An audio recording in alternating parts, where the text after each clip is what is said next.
We're on our way to Sturgis this beautiful morning, and we're passing by Pactola Lake. The settlement began in 1875 by fugitive miners hiding out from General George Crook. They wanted to mine the land, but it was illegal, so they were quickly caught and removed, but General Crook stayed, naming the camp Camp Crook. When the land opened for claims in 1876, it became a booming town, serving the miners in the area. It had one of the first post offices, a railroad, and a hotel, as well as storefronts and saloons. In the 50s, it was decided that a dam would be constructed to control flooding and provide water for Rapid City. Some buildings were auctioned off and moved, and now the only thing left visible is a cabin you can find downstream. Everything else is under the water.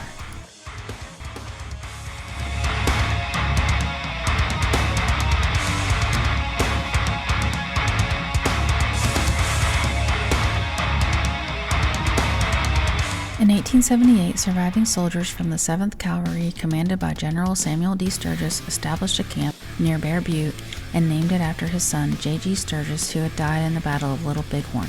The camp attracted vendors, whose sole purpose was to relieve the soldiers of their military pay by any means possible. This practice was termed scooping, and so the settlement was appropriately named Scooptown.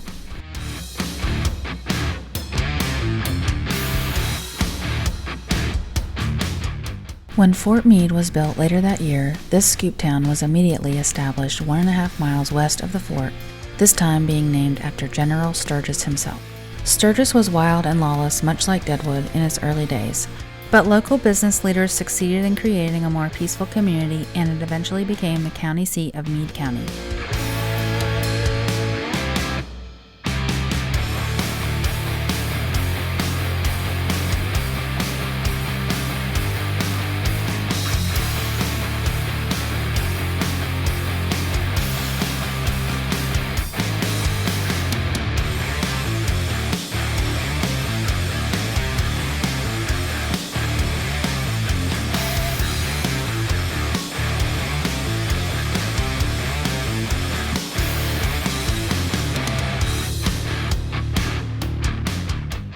Not everyone wanted to live in a Wild West mining town, one of those people being Alice Ivers, also known as Poker Alice. She lived in Sturgis with her second husband, Warren Tubbs, and raised their 7 children. She didn't want her children being influenced by the poker world. Poker Alice was born in Devonshire, England in 1857. Her family moved to Virginia when she was 12, where she was raised and educated. She met her first husband after she and her family moved to Colorado Territory in her late teens. Her husband, Frank Duffield, was a mining engineer who played poker in his spare time. It's he who got Alice interested in poker. After only a few years of marriage, Frank was killed while resetting dynamite in a Leadville mine. After his death, she started playing poker seriously, attracting large crowds with men constantly challenging her to play. As her reputation grew, so did the amount of money she was making. Some nights making up to $6,000, a huge amount of money for the time. She would spend her money traveling to New York and buying all the latest fashions. She was always well-dressed and attractive even in her older days, and she was known to carry a .38 and smoke cigars.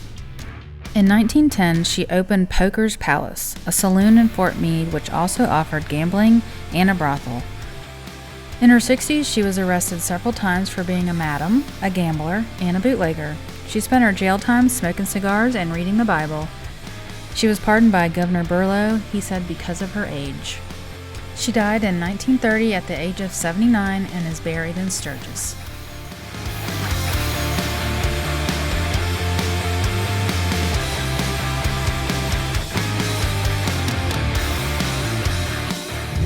Hey guys, look who we found in Sturgis. Awesome. Yes, we did. Awesome.